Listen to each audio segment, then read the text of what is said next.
So I found a new home for the walker. The person right next door to me has a sister that just got out of the hospital, so they went to a good home, good use, and maybe I'll stop getting hit, which is even better.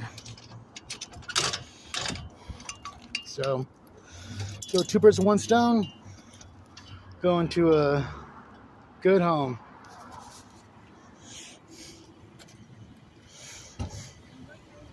You have a good day, ma'am. Thank you. You're very welcome.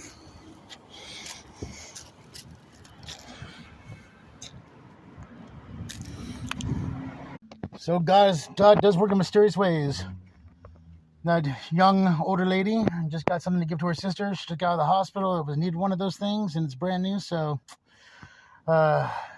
she's got something she can use now, and I got something I'll be less likely to get hit with. Anyways, good things come. So now I'm gonna go check out the Goodwill. I'll let you guys know how it is.